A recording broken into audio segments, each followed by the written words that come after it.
Écoutez, bienvenue à ce webinaire sur la fiscalité. Nous allons voir ensemble, enfin les objectifs de ce webinaire, c'est finalement de permettre à chacun, chacune de se situer déjà dans un premier temps sur le pourquoi tant d'impôts en France. On va voir les différentes formes de prélèvements obligatoires et rapprocher ça de ce qu'on appelle, ce qu'on a appelé avec Véronique le modèle social français. Dans le même esprit, c'est aussi permettre à chacun et chacune de comprendre et d'expliquer les différentes cotisations sociales, salariales qui vont être prises sur nos bulletins de paye. Et enfin, une fois qu'on a pris notre bulletin de paye et qu'on a vu combien on a gagné, on va aller effectivement sur se permettre de comprendre et identifier les mécanismes du calcul de l'impôt sur le revenu des personnes physiques, dit IRPP. Petite précision rapide, on restera bien sur de la fiscalité liée ce qu'on appelle aux particuliers. On ne traitera en aucunement la fiscalité des activités professionnelles. Et de même, on n'est pas du tout sur un module de conseil d'optimisation fiscale ou de défiscalisation. On est vraiment sur un module de comprendre les mécanismes. Absolument. Alors justement, ce modèle social français qui nous fait souvent, que régulièrement, on voit remis en question par quelquefois même nos concitoyens, mais qui fait rêver à peu près l'ensemble de la planète. Comment il a été créé et quel est-il aujourd'hui? Alors, je ne sais pas qui a un micro ouvert. Voilà. Hop là, ça y est. J'ai désactivé, je suis désolée, j'ai désactivé mon micro. Voilà. Donc, le modèle social français, on dit d'habitude qu'il a été élaboré au sortir de la guerre et au cours des 30 Glorieuses. Alors, effectivement, le gros du modèle social français, il est élaboré à partir de la fin de la Deuxième Guerre mondiale. Ceci étant, les ancêtres de cette protection sociale ont commencé bien avant, puisqu'on parle d'une assurance pour les ouvriers dès le XVIIe siècle. Enfin, comment se passe ce modèle social? Comment repose-t-il et comment est-il organisé? Donc d'abord, on a des assurances sociales collectives qui sont financées par les cotisations sur le travail et qui sont gérées à la fois par les représentants des salariés et à la fois par les employeurs. Ces assurances sociales, elles concernent la santé, la prévoyance, donc ça c'est les risques de maladie, d'accident du travail, et évidemment la retraite. Nous avons ensuite les prestations d'assistance qui sont la plupart du temps sous condition de ressources, ce que l'on va percevoir par exemple les allocations familiales, mais pas seulement, qui sont financées par l'impôt et par les taxes et qui sont gérées par l'État et les collectivités territoriales. Et puis, on a un dernier élément. Michel, je t'attends. Oui. Donc ça, ce sont évidemment les prestations sociales et familiales. Et puis, on a les services publics gratuits et universels qui sont financés et organisés par l'État. Par exemple, l'éducation et la santé, pour tout ce qui va être aussi non seulement intervention quand il y a un problème, mais prévention. Ce modèle social renvoie donc non seulement à la protection sociale, mais aussi à d'autres institutions qui sont au cœur de la régulation économique et sociale en France. Il est ébranlé régulièrement dans ses fondements par l'apparition de nouveaux risques, chômage de longue durée, insécurité de l'emploi, déqualification, monoparentalité, dépendance. Et donc la question, et ça c'est une question qui arrive depuis les années 70, c'est nous créons des nouveaux droits sans avoir forcément les moyens de les financer autrement que par la dette. Donc c'est ça qui peut quelquefois poser problème. Notre modèle, il est fragilisé donc, par les difficultés de financement de la protection sociale et par la crise de l'État-providence. Quelquefois, on va dire qu'il en fait trop, quelquefois, on dira qu'il n'en fait pas assez. Donc, ce que l'on peut dire quand même, c'est que ce modèle social, c'est une composante absolument centrale de notre cohésion sociale et de l'identité française. Peut-être que l'enjeu pour l'avenir, c'est de repenser les objectifs et les moyens que l'on entend lui assigner, en tenant compte de ce qui se passe peut-être ailleurs. Alors, donc, on a un modèle qui récupère l'argent, qui redistribue, mais comment redistribue-t-il? Ben, par exemple, je suis allée poser la question à des personnes et à des médecins, par exemple, et je leur ai dit, voilà, le coût d'une naissance à maternité, quand ça se passe bien, ça coûte combien? Alors, on m'a répondu, grosso modo, c'est entre 2800 et 5600 euros la naissance d'un enfant. Ça, c'est quand ça se passe bien, qu'il n'y a pas de néonat, etc. Bon, il est né en 2024, 663 000 bébés, c'est-à-dire, alors ça aussi c'est très intéressant, on en a eu 2% de moins qu'en 2023 et, et, et en 10 ans, on a perdu 20% de natalité en France. Bon, alors vous allez me dire, c'est bon pour la sécurité sociale. Alors, ben, en réalité, pas du tout, parce que la naissance de ces enfants qui est effectivement prise en charge, elle va être importante pour la redistribution plus tard. Mais bon, donc 663 000 naissances en France, d'un coup qui est pris en charge totalement. Ensuite, notre enfant, il grandit, il va au collège. Une année de collège, ça coûte 8 500 euros à peu près. Il y a, alors à l'État, hein, évidemment, à l'État, au département, on a 3 400 000 collégiens, ou on avait 3 400 000 collégiens en 2023. Voilà. Donc, on peut se dire que quand même, l'investissement, la redistribution, même si on ne la voit pas directement, si on était amené à, comme dans certains pays, payer pour aller à l'école, payer cher pour aller à l'école, probablement, j'aime dire aux collégiens pour leur faire peur, que si leurs parents devaient être obligés de payer le coût d'une année de collège, probablement qu'ils iraient, comme leurs arrière-grands-parents, travailler dans les champs beaucoup plus tôt. Donc ça, généralement, imaginez-vous que ça a beaucoup de succès. Ensuite, je me suis dit, bon, comment l'État va aussi intervenir? Ben, par exemple, le vaccin contre la grippe a développé, ce sont des sommes très importantes. L'année dernière, il y a 8 millions de Français qui ont été vaccinés. Enfin, quand je dis l'année dernière, c'est en 2025. Le coût, pour la plupart des Français vaccinés, le coût est intégralement pris en charge. Donc, des personnes qui sont porteuses d'un risque aggravé, pour les femmes enceintes, pour les personnes âgées, ce coût est entièrement pris en charge par la sécurité sociale, donc 8 millions. Et pour les autres, il y a le coût du vaccin est entre 12 et 25 euros en fonction à la fois du vaccin et de la voilà, voilà, en fonction du vaccin. On va dire ça pour faire simple. Donc là, encore une fois, ben, c'est un autre exemple de redistribution. Ensuite, je me suis encore posé la question, mais comment est-ce que l'État continue à intervenir dans notre vie? Eh bien, par exemple, au travers du RSA. Donc, je suis allée chercher les chiffres de 2026. Le RSA pour une personne seule, c'est 652 euros.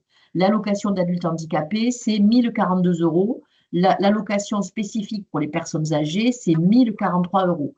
L'allocation spécifique pour les personnes âgées, c'est pour des personnes qui n'ont pas eu une vie professionnelle, une vie salariée comme un long fleuve tranquille. Donc là, encore une fois, on a effectivement besoin absolument de prendre en charge ces personnes. Il y a, quand on regarde simplement sur cette protection sociale-là, il y a 7 millions de bénéficiaires aujourd'hui. Et probablement un petit peu plus parce que il me semble que, j'essaierai de vous mettre les chiffres de l'année dernière parce qu'il me semble que c'est les chiffres d'il y a 2 ans. Voilà. Et comme les difficultés ont augmenté l'année dernière, il est possible qu'on ait plus de bénéficiaires encore. Puis le dernier élément que j'ai voulu mettre, là aussi, l'intervention de l'État dans la vie de tous les jours, ça va être la mobilité. La mobilité, c'est un véritable enjeu. Aujourd'hui, d'ailleurs, dans les élections municipales, j'ai regardé un petit peu ce qui se faisait, ce qui se disait dans les grandes villes. Il y a plusieurs fois l'engagement, alors ce ne sont que des promesses, et elles ne sont, elles n'engagent que ceux qui y croient. Mais néanmoins, le besoin de mobilité et de gratuité dans les transports, c'est une forte demande en France. On n'a pas la gratuité pour tout. Mais par exemple, pour un billet de TER, donc ces ces trains régionaux sont pris par 1 million de voyageurs par jour. Ces billets sont pris en charge à la fois par la région, à la fois par l'État, et le reliquat qui est à payer par le voyageur, c'est 17%. Voilà. Donc là, cette redistribution-là, à laquelle on est tellement habitué que finalement, on ne la voit quelquefois plus du tout dans notre vie quotidienne, elle existe bel et bien. Alors Véronique nous parlait de redistribution. Un petit schéma, moi, que j'aime bien utiliser pour un petit peu expliquer ce qu'est cette redistribution et également faire la différence avec des notions dont on entend parler, que ce soit à la radio ou à la télé, que sont le déficit budgétaire, faire la différence entre un déficit, une dette, le déficit public. Pour faire simple, c'est d'expliquer tout simplement que l'État, finalement, c'est comme monsieur et madame tout le monde. Il a un budget à gérer avec des recettes et des dépenses. Pour faire relativement simple, je vais dire que les recettes sont principalement constituées des différents impôts. Je mets bien impôts avec un S. Je ne l'ai pas marqué sur le petit schéma, mais on a également de ce qu'on appelle des recettes non fiscales qui sont liées aux recettes du patrimoine, à des opérations de trésorerie, aux produits des jeux, PMU, Française des Jeux, des recettes des amendes, etc., etc. Mais bon, globalement, c'est constitué de tout ça, plus les impôts. Et l'État, bien sûr, a un certain nombre de dépenses sur lesquelles on va revenir par la suite. Tout ça, ça constitue son budget et donc il a aujourd'hui un déficit, l'État a un déficit budgétaire, pour prendre les chiffres de 2025, de l'ordre de 125 milliards. À noter que 125 milliards, ça paraît beaucoup, mais on est quand même en amélioration de quasi 32 milliards par rapport à 2024. Donc c'est un déficit qui s'est finalement réduit sur 2025. Ça nous emmène à une première notion qui est déjà de faire la différence entre ce qu'on appelle le déficit budgétaire et le déficit public. Le déficit budgétaire, c'est le budget de l'État, rien que de l'État. Le déficit public, c'est le déficit de l'État plus les collectivités locales, et la sécurité sociale. C'est ce déficit public qui est regardé de très très près. C'est ce dont on parlait pareil aux informations, où on dit qu'il ne faut pas que ce déficit public dépasse les fameux 3% du PIB. Or, aujourd'hui, on est sur des chiffres 2024, je n'ai pas encore eu les chiffres 2025, on était sur un déficit public, donc tout cumulé, de l'ordre de 170 milliards, soit 5,8% du PIB. La dette publique cumulée, donc c'est ce qui nous fait la différence entre un déficit et une dette. Le déficit, c'est le résultat d'une année. La dette, c'est le cumul des différentes années. J'ai un déficit de 170 milliards en 2024, cumulé depuis le nombre d'années où il y a du déficit public, j'arrive à 3 305 milliards. Donc, première notion à bien distinguer entre le déficit public, le déficit budgétaire et un déficit et une dette. Oui, alors le budget de l'État en 2025, on a donc un déséquilibre, Michel vient de vous le dire. Alors, on a eu 311 milliards d'euros de recettes, voilà, pour permettre à la redistribution. Malheureusement, on a eu des dépenses de 436 milliards.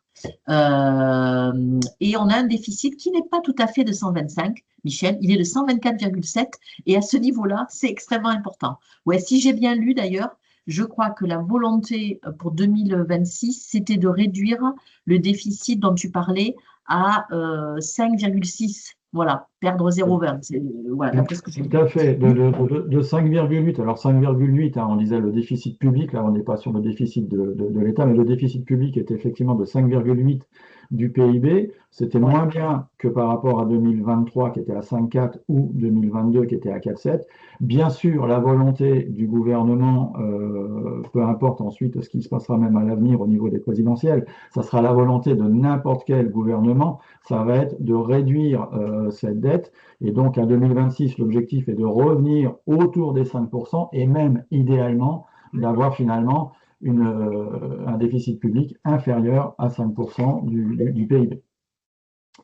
Alors, par rapport au budget général, hein, tu viens de dire, oui, c'est vrai que j'ai arrondi à 125 milliards, mais je suis Oui. toujours dans des chiffres ronds, mais tu as raison, c'est moins 124. Enfin, peu importe, on pourrait se dire quand même avec 311 milliards, mais qu'est-ce qu'ils en font de tout cet argent? C'est un petit peu ce qu'on entend autour de nous.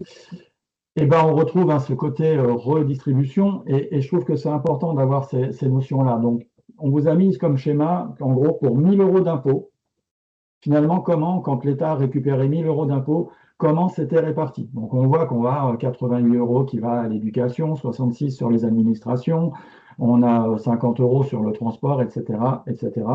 Je vous laisserai. On a la défense à 31 euros. Là, on est sur des chiffres 2023. On peut raisonnablement penser, sans être dans le secret des dieux, qu'en 2024-2025, le budget de la défense est certainement augmenté. Et d'après ce que j'ai cru entendre dans les annonces du président, c'est qu'a priori, dans les années à venir, ce poste-là va être amené à grossir. Sans rentrer dans le détail de toutes ces petites vignettes, je voudrais quand même faire un zoom sur ce qui me semble être un des plus importants. C'est que là, sur 1000 euros, il y a plus de la moitié, 561 euros, qui va à ce qu'on appelle la protection sociale. Et dans la protection sociale, on retrouve quoi? Les retraites.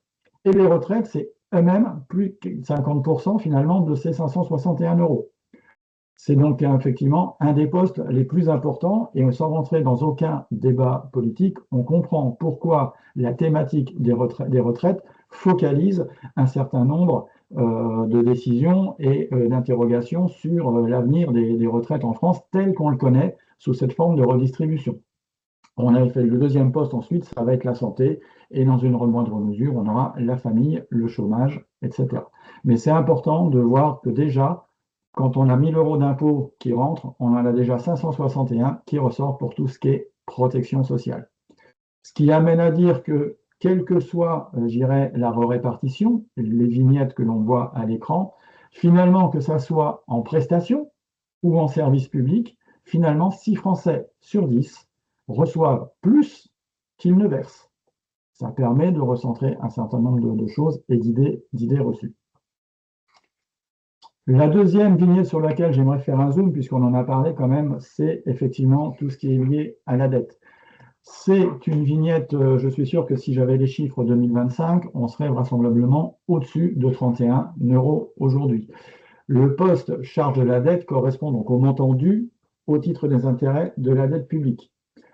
Pour mémoire, la dette publique était de 3 305 milliards, soit 113% en gros du PIB en 2024.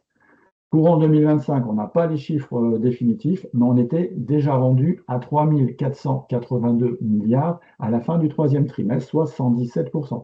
Donc on voit que cette dette grossit et grossit considérablement. Donc plus elle grossit, plus on aura une charge de la dette à payer, plus on aura une charge de la dette à payer, plus à un moment donné, il faudra bien faire des choix parce que les rentrées d'argent ne seront pas indéfiniment extensibles. Donc forcément, un jour ou l'autre, ça jouera sur le budget de la culture, des loisirs, de l'éducation et pourquoi pas de la protection sociale. Justement, cette dette, à qui appartient-elle? Donc, c'est très important aussi d'avoir l'idée de qui nous finance. Alors, vous ne le savez peut-être pas, mais au travers de votre livret A ou au travers de votre assurance vie, si vous en avez une, votre épargne aide à financer la dette. Alors, Madame Magnaval, merci infiniment de nous avoir rejoints. Je suis très, très heureuse. On a démarré et je savais que vous nous feriez un coucou dans la matinée, donc c'est parfait. Je vois que donc, vous n'êtes pas encore sur l'impôt. Vous êtes arrivé au bon moment, on parle de dette. Donc, effectivement, la dette française, donc, elle appartient, je dirais, elle est franco-française, mais vous le voyez pas pour beaucoup, puisque les compagnies d'assurance, donc finance, achètent au travers de l'assurance vie une partie de cette dette-là. Les établissements de crédit français, donc les banques, et parmi lesquelles les plus généreuses en achat de dette française, c'est la Société Générale, la Banque Postale, BNP Paribas, le groupe Banque Populaire Caisse d'Épargne ou le Crédit Agricole. Voilà, donc qui finance également. À elles deux, je veux dire, les compagnies d'assurance et les banques, elles financent 20% de la dette. Les organismes d'État comme la Banque de France financent, eux, près d'un quart de la dette française, autour de 24%.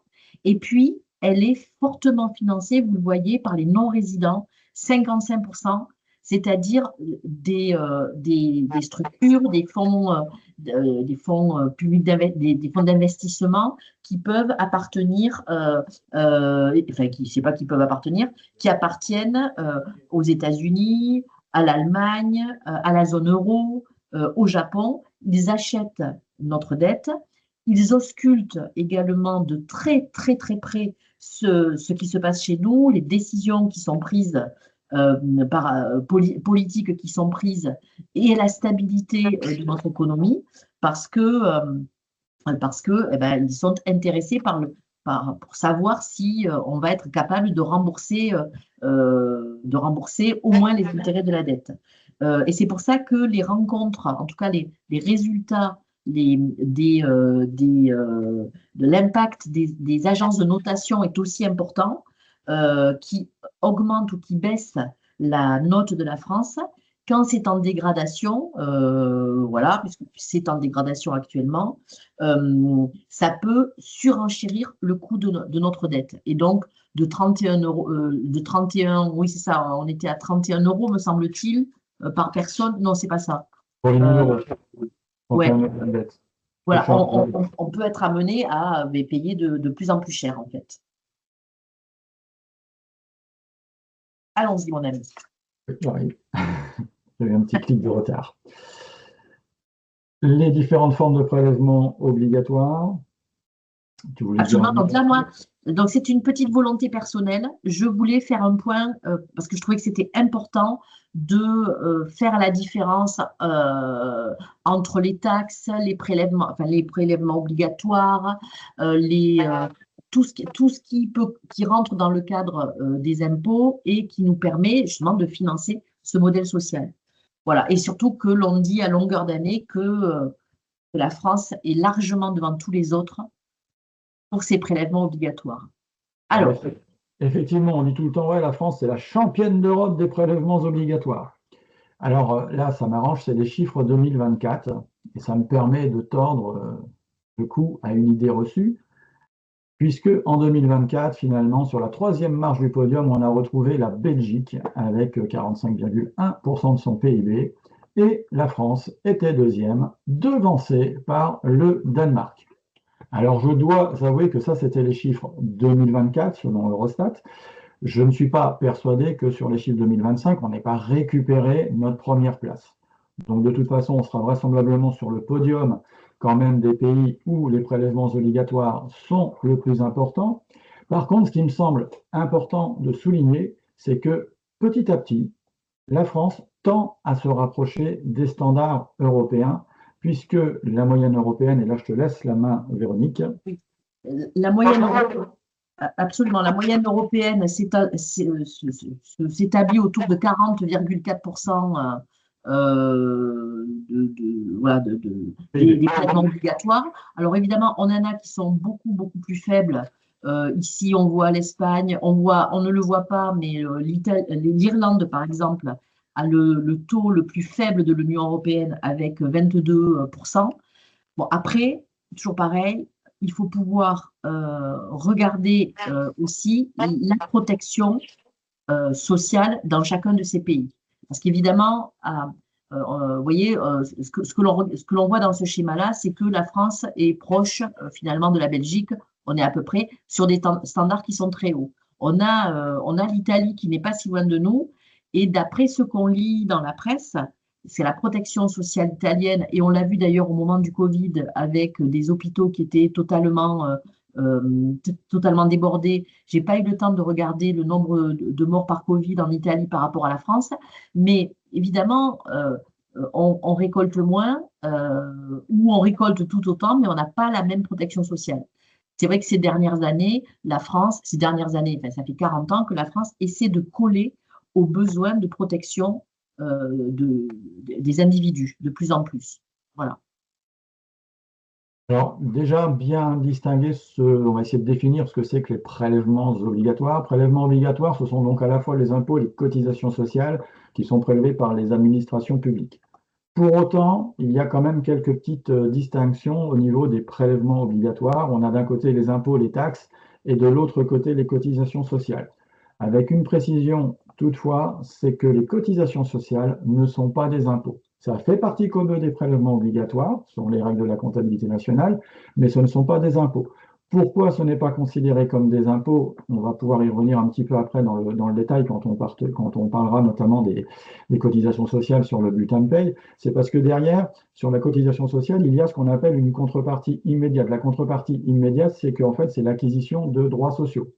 Les impôts en eux-mêmes ne sont pas affectés à une dépense particulière. On a vu tout à l'heure dans la répartition des 1000 euros que ça pouvait aussi bien financer, gérer l'éducatif que la police, que l'aspect social, etc., etc.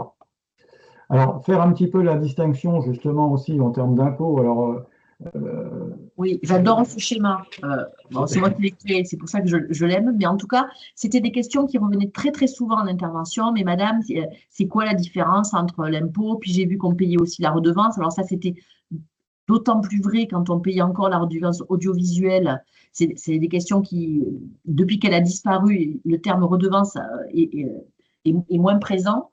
Alors, l'impôt, ce qui est très important, il sert à financer le budget de l'État ou d'une collectivité sans qu'il y ait contrepartie. Ça, c'est vraiment très important. On verse l'argent, on verse l'impôt. Peut-être qu'il ne financera rien de ce dont moi j'ai besoin. Il est redistribué absolument. Donc, c'est l'ensemble des charges publiques. Il n'a pas de contrepartie. S'en acquitter ne va donner droit à aucun service supplémentaire.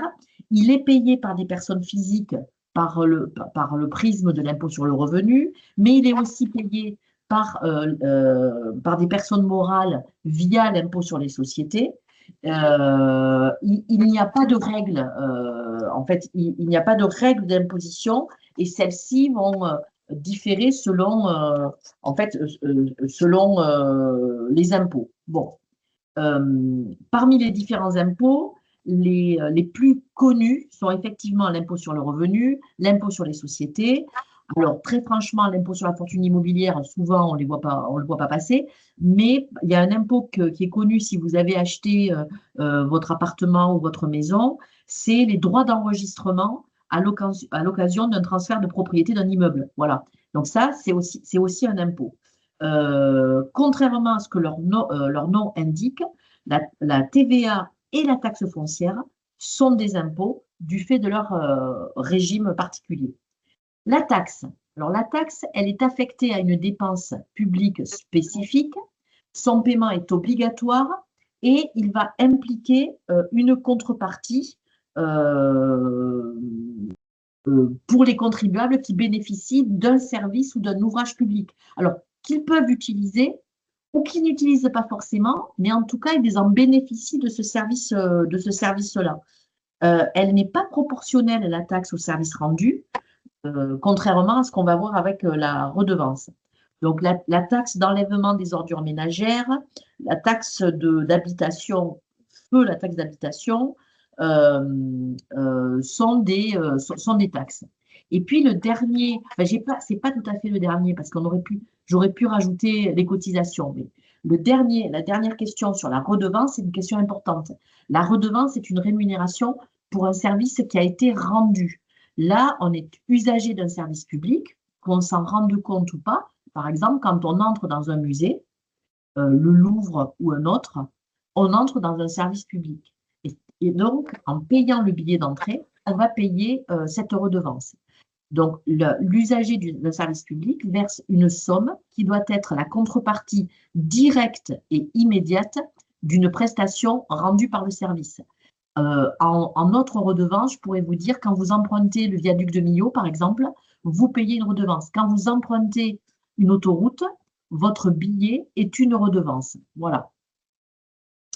Et la redevance d'enlèvement des ordures ménagères, que l'on sent bien passer lorsqu'on nous la demande dans notre taxe foncière, par exemple, enfin, en même temps que la taxe, qui sert à payer le service des éboueurs qui viennent jusqu'à la maison chercher nos déchets. Voilà. Voilà, une petite différence entre la TEOM et la REOM. D'un côté, on a la taxe, de l'autre côté, on a la redevance. C'est que la taxe TEOM, finalement, je vais payer 100 euros de taxe pour l'enlèvement des ordures ménagères et effectivement, le camion poubelle va passer 3 fois dans la semaine dans la rue. Que je mette, comme tu l'as dit, hein, que je mette mes poubelles ou que je ne les mette pas, Oui. c'est mon problème à moi, je vais payer mes 100 euros. La REOM, en fait, je vais payer en fonction du nombre de poubelles ou du poids des poubelles que je vais mettre. Donc, effectivement, c'est la principale différence entre la TOM et la REOM. C'est pour ça qu'on parle d'ordures ménagères des deux côtés. Bon, c'est une toute petite subtilité pour imaginer. D'ailleurs, si j'avais rajouté, attends, excuse-moi, Michel, si j'avais rajouté la cotisation sociale comme j'aurais dû le faire probablement, les cotisations sociales, elles sont affectées, et on les voit quand on paye sur notre bulletin de salaire, par exemple, elles sont affectées à une dépense particulière. Voilà. Elles vont financer notre assurance maladie ou notre retraite, par exemple. Voilà. Juste, je ferme la parenthèse. On est d'accord. On pourrait se demander là, au niveau des recettes, finalement, qu'est-ce qui rapporte ce qui rapporte le plus? Alors, je ne sais pas combien on est autour de la table, mais là, j'ai envie de le faire un peu à la main levée, très rapidement. D'après vous, dans les recettes, dans les impôts, dans les taxes, c'est ce qui rapporte le plus à l'État, finalement? Allez, je laisse prendre le micro ou mettre dans la conversation, peu importe. Sachant qu'il y en a une, je lui interdis de répondre, parce que normalement, elle a la réponse, c'est Madame Naraval. Allez, est-ce que quelqu'un ose se lancer? Moi, je sais, je ne peux pas dire. Non. Allez, il y a d'autres recettes, je commence juste légèrement à dévoiler. On retrouve l'impôt sur les sociétés, hein, c'est à peu près 17%. Aucune idée, dit Magali. Bravo Magali, je ne te félicite pas. Je me permets parce qu'on connaît Magali. L'impôt sur le revenu, c'est à peu près 25%. Effectivement, là, il y a Cindy qui, dans la conversation, nous répond la TVA. Eh bien, écoutez, c'est une excellente réponse de Cindy. Effectivement, le vainqueur au niveau de ce qui rapporte le plus à l'État en 2025, qui représente à peu près 35% des recettes fiscales brutes, c'est la taxe sur la valeur ajoutée. Alors, quand on parle de TVA, on devrait finalement parler de plusieurs TVA. Véro. Oh, pardon, excuse-moi, parce que j'étais en train de répondre à la question sur les péages d'autoroute. En fait, juste par rapport à la question qui est dans la conversation, effectivement, il y a à peu près 12 000 kilomètres ou 20 000 kilomètres d'autoroute en France. Vous avez 9 000 kilomètres qui sont concédés à des sociétés concessionnaires sous contrat avec l'État, 8 000 kilomètres de routes nationales, alors ça on s'en fiche, on va penser que 12 000, sur les 12 000 kilomètres d'autoroute, vous en avez 9 000 kilomètres qui sont concédés à des sociétés privées. Le reste, c'est pour l'État, ça appartient encore à l'État. Alors, fermons la parenthèse. Sur la TVA, la TVA sur les produits courants, c'est 20%. C'est le taux normal, le taux habituel. Et il n'y a pas une TVA, il y en a plein. Par exemple, la TVA à 2,1% taux réduit va concerner les médicaments qui sont remboursables par la sécurité sociale. Puisque c'est la sécurité sociale qui, pour les médicaments qui sont considérés n'étant pas de confort et ayant un intérêt thérapeutique, le prix, entre guillemets, va être donné par la sécurité sociale, et à ces médicaments-là, on a mis un taux réduit.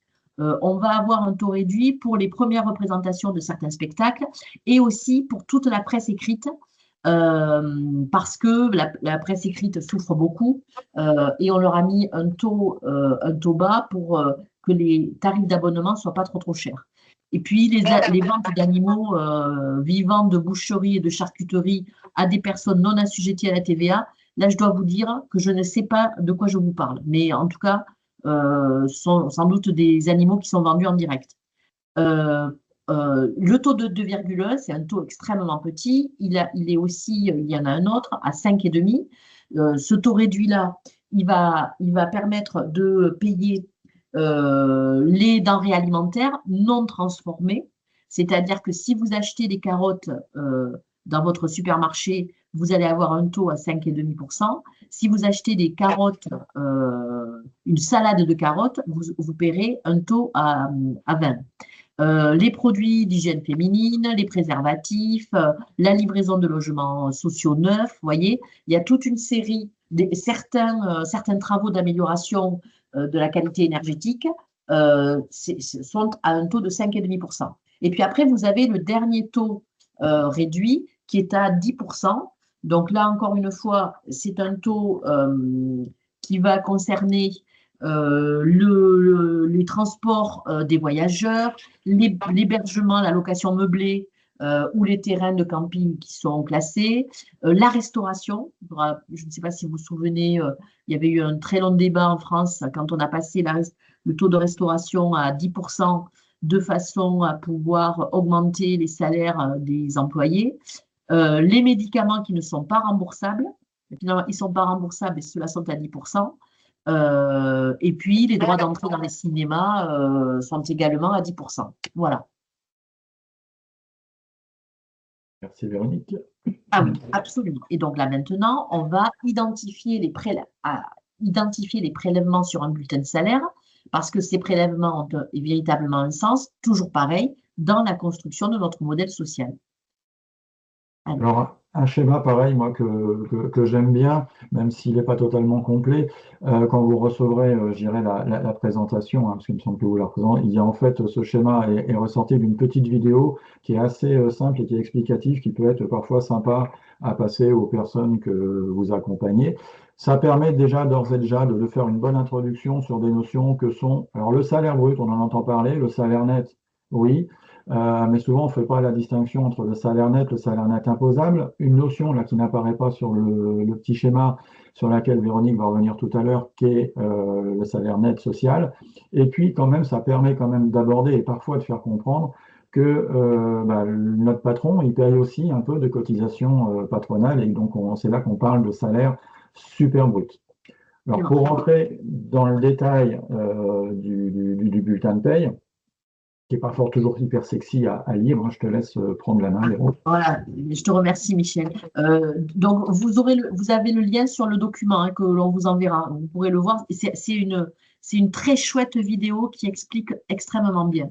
Alors, donc, sur notre bulletin de paie, nous avons en premier l'identification des parties, à la fois le salarié et l'employeur. Sur le salarié, on va avoir évidemment son nom, son prénom, son adresse, etc. Et puis aussi son emploi, le niveau de son emploi. Donc là, je vais vite par rapport à ça. Dans quel cadre, s'il y a une convention collective ou s'il n'y en a pas, pour qu'il puisse prendre des informations si tout va bien.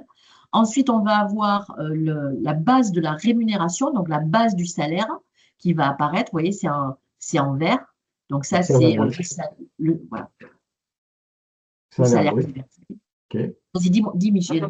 Non, c'est juste pour bien dire que c'est cette ligne-là qui est notre salaire brut, sachant que dans notre petit exemple, on n'a pas été hyper généreux parce qu'on a mis qu'une seule ligne, peut se rajouter bien sûr pour grossir le salaire brut, tout ce qui est par exemple prime, choses comme ça. Voilà, là on n'a qu'une ligne, on peut trouver plusieurs lignes bien sûr dans cette petite partie verte avant d'avoir un salaire brut un petit peu plus important. Absolument. Et ensuite, on va avoir justement les cotisations et les contributions sociales. Alors, ce qui est intéressant de voir, c'est à la fois la base de ces cotisations et puis les cotisations qui sont prélevées aux salariés. Et on a à côté la part de l'employeur, ce qui déjà permet de dire que c'est globalement et le salarié et l'employeur qui font l'effort de paiement de ces cotisations. Tout ça nous donne un montant net social. Alors, on verra tout à l'heure l'importance du montant net social dans la déclaration de revenus, d'ailleurs, on le verra. Grosso modo, Le montant d'aide sociale, c'est ce qui va permettre de savoir, je crois, si on a droit à la prime d'activité, entre autres. Ah, ouais. C'est le montant qui est important justement pour pouvoir bénéficier de certaines prestations sociales, dont éventuellement le RSA, la prime d'activité ou des choses similaires. Pour revenir sur les cotisations et contributions sociales, peut-être expliquer, Véronique, du coup, après à quoi ça sert ou comment c'est Oui, redistribué encore une absolument. fois. Voilà, donc on verse les cotisations, elles sont prélevées à la fois sur les salariés, sur les employeurs, les entrepreneurs, etc. C'est l'URSSAF évidemment qui collecte et qui va reverser. Toujours pareil, le même principe de redistribution. Et vous le voyez là, à la fois dans le cadre de la maladie, mais également dans le cadre de la retraite, de la sécurité sociale. Donc, dans le cadre de la maladie, on a par exemple la carte vitale, le congé de maternité et de paternité, qui ne sont pas des maladies, les médicaments et les traitements sur ordonnance. Donc, c'est cette prise en charge-là qui est redistribuée. On a dans la branche famille, que l'on voit l'allocation familiale, la prestation d'accueil du jeune enfant, l'aide au logement. Et puis, on va avoir également les allocations chômage, l'aide à la mobilité, l'aide à l'obtention du permis. Donc, vous voyez, tout ça, toutes ces cotisations, encore une fois, elles sont redistribuées au plus près de chacun d'entre nous. Alors, on n'en a peut-être pas toujours bénéficié, mais je connais peu de personnes qui n'ont jamais utilisé leur carte vitale, qui n'ont pas eu besoin d'aller chez le médecin, qui n'ont peut-être même pas eu d'aide au logement. Généralement, à un moment donné dans sa vie, et quelquefois régulièrement, ces cotisations pour lesquelles, évidemment, on a fait un effort puisqu'elles sont prélevées sur le salaire, elles sont redistribuées. Et elles sont quelquefois largement distribuées. Enfin, quand je dis largement, c'est-à-dire de façon importante. Hein. Alors, ensuite, on a le salaire médian. Alors ça, c'est très important pour la prise de conscience de justement ce que ça peut coûter à un employeur, le salaire. Alors évidemment, on est tous d'accord, lorsque on voit que le salaire brut d'un salarié à 2 700 € par mois, qui est le salaire qui est un salaire médian. Hein. En fait, on n'est pas allé au plus bas, on est allé au salaire médian. On aimerait bien pouvoir bénéficier de ce salaire-là. Le salaire net, une fois qu'on a enlevé les cotisations, qu'on vient de voir, là, les cotisations de l'URSSAF, il reste 2 115 € pour le salarié. Donc, et une fois qu'on a payé les impôts, il reste 2 025 € pour le salarié. Donc, on pourrait se dire, mais mon Dieu, mais on m'en prend beaucoup. Et ça peut être intéressant aussi de se dire, regardons ce que coûte mon salaire à l'employeur, parce que pour l'employeur, il y a également, finalement, pour un reste à vivre à 2 025 €, il y a 3 291 € qui sont dépensés par l'employeur. Voilà. Les charges et les cotisations sociales pour le salarié non cadre s'élèvent à 21%. L'employeur, lui, débourse plus que le salaire versé aux salariés, à savoir 121%. Donc, on vous a mis aussi le lien avec le simulateur, le calcul du salaire brut et du salaire net, parce que ça peut être aussi une question qui revient par vos salariés. Sur ce simulateur, en complément, vous pouvez retrouver le SMIC, vous pouvez faire la distinction entre cadre, non cadre, etc. Enfin, voilà, c'est un simulateur de l'URSSAF qui permet des fois de prendre conscience un petit peu de ce que ça coûte réellement. Pour revenir à notre bulletin de paye, une fois qu'on a nos parties, notre base de rémunération, notre salaire brut, une fois qu'on a enlevé nos cotisations, nos contributions sociales, qu'on a notre montant net social, en fait, je vais retrouver mon montant net à payer avant impôt sur le revenu. Donc, on est dans la partie basse déjà du bulletin de paye. Vient ensuite se greffer l'impôt sur le revenu à lui-même avec le prélèvement à la source. Alors là, notre exemple, il n'est pas forcément le mieux choisi, je l'ai vu après coup, puisque notre montant net à payer avant impôt est le même que après impôt, puisque là, comme on le voit, même si c'est écrit tout petit, en fait, il n'y a pas d'impôt à payer, on est sur un prélèvement à la source à zéro, puisqu'on est sur un petit salaire ou sur lequel il n'y a pas d'impact de l'impôt. Mais bon, voilà, globalement, c'est sur cette ligne-là qu'on aura le prélèvement à la source. Et une fois qu'on a retiré de mon salaire net à payer mon impôt, je vais me retrouver avec ce que j'appelle moi le salaire net, le salaire net réellement à payer, qui est tout en bas du bulletin de paye. Ça, vous le savez. Je dis quoi que vous le savez, mais très souvent, comme maintenant c'est de plus en plus dématérialisé, on va de moins en moins regarder son bulletin de paye et on se contente de regarder la somme qui arrive sur son compte en banque. Absolument, c'est son relevé de compte qu'on regarde. Voilà, on est tous pareils. Une information importante et qui va nous faire la transition finalement pour aller finalement chercher ensuite notre calcul d'impôt, apparaît sur notre bulletin de paye le cumul du montant net imposable, qui est donc la somme qu'on va devoir déclarer au niveau des impôts. Dans mon exemple là, si on regarde au niveau mensuel, on voit quoi? On voit que le montant net imposable, il est de l'ordre de 1418, si mes yeux ne me font pas défaut, alors que le montant net à payer avant impôt, il est de 1383, et le montant net est également à 1383. On pourrait se dire, ben, attends, moi j'ai touché 1383, j'ai pas touché 1418. En fait, ce qu'il faut savoir, c'est que dans le montant net imposable est réintégré ce qu'on appelle de la CSG-CRDS non déductible. Donc il y a toujours ce petit delta, ce petit écart entre mon montant net imposable que je vais retrouver ensuite dans ma déclaration d'impôt et vraiment ce que je touche finalement sur mon compte en banque.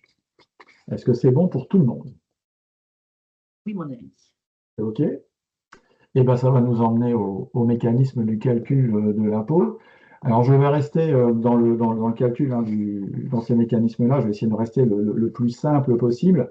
Je dirais que Madame Magnaval ne m'en voudra pas, parce que c'est quelque chose de très complexe, hein, donc je vais rester sur des grands schémas. Vous n'hésitez pas à intervenir si vous souhaitez, bien sûr, compléter ce que je vais pouvoir descendre. Avant de rentrer dans le mécanisme un petit peu, moi j'aime bien aussi, encore une fois, reposer un petit peu l'église, comme on dit, au milieu du village. En gros, on a un peu plus de 41 millions, 42 millions de foyers fiscaux en France, hein, voilà, donc qui font leur déclaration d'impôt. Ça génère à peu près 95 milliards de recettes juste sur l'impôt sur le revenu des personnes physiques. Mais finalement, sur ces 41 milliards, j'en ai à peine 20 millions. Pourquoi milliards? Il faut que j'arrête de m'emballer. 95 milliards de recettes, mais 41 millions de foyers fiscaux, et donc 19, un petit peu moins de 20 millions de foyers qui sont imposés. Ça veut dire que j'ai finalement quasiment 22 millions de personnes qui ne payent pas l'impôt parce qu'ils n'ont pas des revenus suffisants ou parce qu'ils ont bénéficié de crédits d'impôt ou de réductions, déductions qui font qu'ils se retrouvent avec un impôt à zéro. L'impôt sur le revenu moyen est de 4 663 €. Pareil, hein, l'impôt sur le revenu est quelque chose qui focalise beaucoup les personnes que l'on rencontre hein, quand on fait des accompagnements. Je ne pense pas que Véro me dise le contraire. Et très souvent, même quand on parle, je reviens un peu sur le bulletin de paye, quand moi je pose la question, entre guillemets, d'après vous, entre le brut et le net, qu'est-ce qu'on nous prend? Malheureusement, très souvent, on ne revient pas sur ces cotisations sociales qui servent. La réponse que j'ai, moi, 2 fois sur 3, c'est « Ah, on nous prend des impôts ». Oui, les impôts, ils sont pris après. On l'a vu, ils sont pris tout en bas. Ils ne sont pas pris au milieu. Hein. Et en fait, il y a 10% des foyers les plus aisés qui payent, alors de l'ordre, hein, je suis à la grande serpe, autour de à peu près 70% de l'impôt, c'est payé à peu près par 10% des Français. On va essayer de faire déjà une petite distinction. Quand on parle d'impôt, on entend souvent parler de déduction, réduction, crédit d'impôt, et on s'y perd un petit peu. Alors, on va essayer, pareil, de rester le plus simple possible.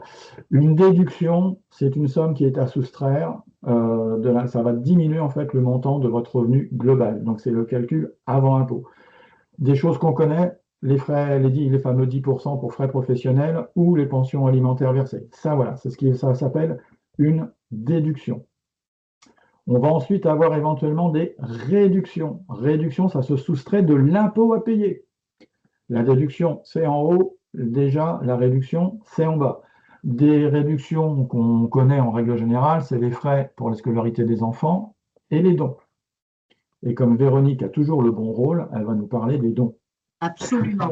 Je ne suis que don.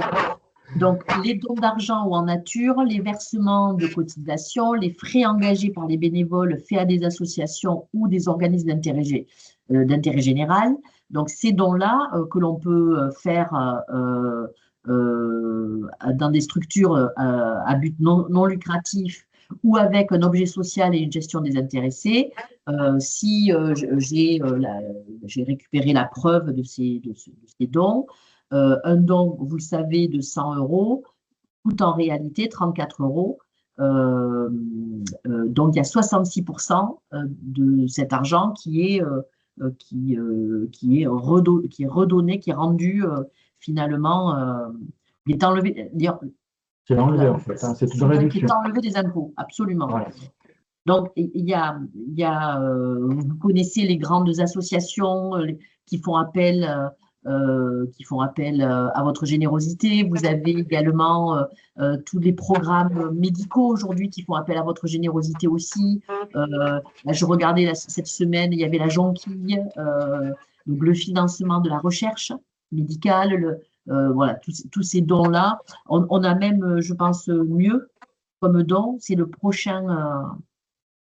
Voilà, tout ce qui est organisme d'aide aux personnes en difficulté ou fournissant gratuitement des repas. Donc là, évidemment, on va avoir les restos du cœur. On a je ne me rappelle plus comment ça s'appelait. Je l'appelle moi la prime Coluche, mais ce n'est pas la prime Coluche en fait. Pour un don de 100 euros, il vous en coûte réellement 25.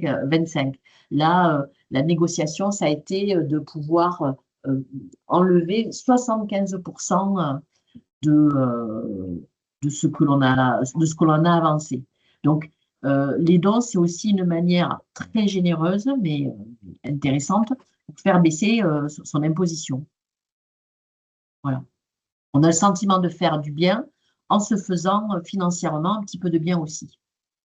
Donc, tout en haut, les déductions, un peu plus bas, directement sur la soustraction de l'impôt à payer, les réductions, et la dernière notion, pardon, le crédit d'impôt. Alors, le crédit d'impôt, on va dire que c'est presque un copier-coller de la réduction, je vais dire ça comme ça, à une différence près, c'est que si ce que j'ai à soustraire de mon impôt à payer est supérieur que ce que je dois réellement payer, là, l'État va m'en redonner une partie. Et du coup, pareil, le bon côté, c'est toujours pour toi. Absolument. Évidemment, dans les crédits d'impôt, et ce qui est très connu, et les frais de garde des enfants, les dépenses retenues pour le crédit d'impôt des frais de garde de jeunes enfants sont de 3 500 euros. Donc, on déclare par enfant 3 500 euros. Par enfant en garde alternée, on peut aller jusqu'à 1 750. Et le crédit d'impôt par enfant sera de 1 750 euros sur les 3 500 déclarés et de 873 euros pour peu que l'on ait un enfant en garde alternée. Voilà. Le crédit d'impôt, vous l'avez peut-être vu au mois de janvier, il y a le versement d'un acompte qui est égal à 60% du montant. Alors, pourquoi 60% du montant? C'est que, d'après ce que j'ai lu, Madame Magnaval pourra nous le confirmer, on regarde par rapport à ce qui s'est passé une année auparavant. On n'a pas encore les chiffres au 15 janvier absolus de ce qui a été payé, puisque les impôts sont la campagne va démarrer le 9 avril. Donc, on fait un premier acompte en disant probablement que la personne n'a pas tellement changé dans ses habitudes. Et puis, au mois d'août, lorsque les impôts ont été déclarés, lorsque tout est au vert et que le fisc a vérifié effectivement le montant des sommes déclarées et susceptibles de permettre un crédit d'impôt, à ce moment-là, on verse un solde. D'être OK, je vois hocher de la tête. Très bien, c'est important. On va donc pouvoir attaquer enfin le mécanisme du calcul de l'impôt. On a dit que nous, il fallait se baser finalement sur, en France, on est déjà sur ce qu'on appelle un barème progressif. On va revenir sur cette notion un petit peu plus loin. On va identifier, je dirais, trois grandes étapes dans le calcul de l'impôt, hein. Calculer le revenu imposable, ce qui va nécessiter, on va le voir, de déterminer d'abord son revenu brut global, puis son revenu net global. On va expliquer un petit peu tout ça. On va déterminer son impôt en déterminant le nombre de parts fiscales et en calculant ce qu'on appelle le quotient familial. Et enfin, on va calculer son impôt net à payer et voir finalement dans quelle tranche fiscale on se trouve. Tu voulais dire un petit mot sur l'IFI? Oui, absolument. Je tenais absolument. Parce que, pareil, tu parlais de tes expériences en atelier. Moi, très régulièrement, on m'explique que l'impôt sur la fortune n'existe plus parce que je pense qu'il y a une méconnaissance en fait de ce qu'il est devenu. Enfin, il a été transformé en impôt sur la fortune immobilière. Et donc, l'impôt sur la fortune immobilière, il existe bien. Il a une différence, enfin, il y a plusieurs mêmes différences. Mme Magnaval pourrait nous le dire d'ailleurs, dans le type de calcul, puisque par exemple, il me semble que pour des personnes qui ne sont pas mariées, qui vivent en concubinage, dans le cadre de l'impôt sur la fortune immobilière, on fait un total de leur patrimoine malgré tout. Donc, il est calculé sur la valeur nette du patrimoine immobilier. 1,3 million, si vous avez un patrimoine immobilier supérieur à 1,3 million, il va y avoir un impôt sur la fortune immobilière. On applique encore une fois, comme on va le voir sur l'impôt sur le revenu, un barème progressif. Et on a évidemment déduit les dettes existantes, voilà, évidemment si on a pu les justifier, hein. C'est sur présentation des documents qui permettent de justifier l'existence de dettes. Voilà. Donc, on prend bien la valeur du patrimoine, on enlève les dettes existantes et ensuite, on va faire la découpe du gâteau par tranche fiscale. J'ai rencontré des... Pardon, allez-y, madame. Le principe est toujours le même. On taxe sur une base nette et la différence, comme vous l'avez bien dit, l'impôt sur la fortune, il ne concerne que l'immobilier maintenant. Auparavant, c'était toutes les valeurs qu'on pouvait détenir. Donc, quand on dit immobilier, ce sont des immeubles détenus directement, c'est-à-dire je suis propriétaire de l'immeuble ou via des structures type, on possède des parts d'immeubles en fait. Voilà. Mais la logique de l'impôt est toujours le même, la base est nette, c'est la valeur d'un revenu moins les charges ou la valeur d'un patrimoine moins les dettes afférentes à ce patrimoine. On va donc rentrer un petit peu dans le détail. On va essayer déjà donc, de déterminer notre revenu net imposable. Ce revenu net imposable, c'est ce qui sert de calcul au revenu du fiscal des références, le RFR. C'est une notion sur laquelle Véronique reviendra en fin de présentation. Pour déterminer son revenu imposable, comment c'est calculé cette jolie chose-là? Parce qu'on parle de revenu net imposable, on parle de revenu brut global, le revenu net global. Oh, moi, j'ai été fatigué en préparant tout ça. J'avais mal à la tête à la fin de la présentation, je ne vous le cache pas. Allez, pour déterminer tout ça, on va commencer par prendre tout simplement, absolument, l'ensemble de nos revenus. Ce que l'on a gagné en salaire, en retraite, peu importe, que ce soit des BIC, des bénéfices industriels et commerciaux, etc., etc. En fait, on va prendre l'ensemble de tout ce que l'on a gagné sur une année. Mais ce n'est pas ça qui va être directement imposé, puisque très généreusement, d'entrée de jeu, on va bénéficier d'abattements. Les plus connus, encore une fois, sont les 10% professionnels, aux frais professionnels, ou quand on a plus, qu'on fait par exemple de règlement de la route, etc., ou qu'on a des frais réels plus importants que les 10%, on peut faire un choix au départ entre un abattement forfaitaire de 10% ou déclarer ses frais réels si on estime que c'est plus important que les 10%. Une fois que j'ai retiré ces deux abattements, je me retrouve avec ce qu'on appelle mon revenu brut global. Et bien, c'est encore pas ça qui est imposé, parce que je peux déduire un certain nombre de charges que sont, pour en prendre quelques exemples, des pensions alimentaires. Alors, pension alimentaire, que ce soit un ex-conjoint, un enfant ou un parent, ça peut être des frais liés à l'hébergement d'une personne âgée, pourquoi pas des cotisations sur du plan épargne retraite ou des petites choses comme ça. Donc, une fois que j'ai eu mon abattement, je me retrouve avec mon revenu brut global. De mon revenu brut global, je retire encore un certain nombre de recharges et je me retrouve avec mon revenu net global.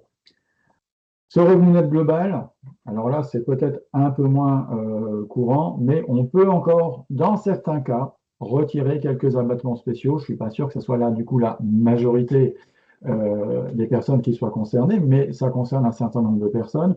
Les abattements spéciaux, les plus connus sont pour les personnes de plus de 65 ans qui ont des revenus inférieurs à 28 430, des personnes invalides, pareil, avec des revenus, etc. Ou quand on rattache des enfants qui sont mariés, pacsés ou qui sont chargés de famille, on peut enlever un certain nombre d'abattements spéciaux. Et là, du coup, je me retrouve avec enfin mon revenu net imposable.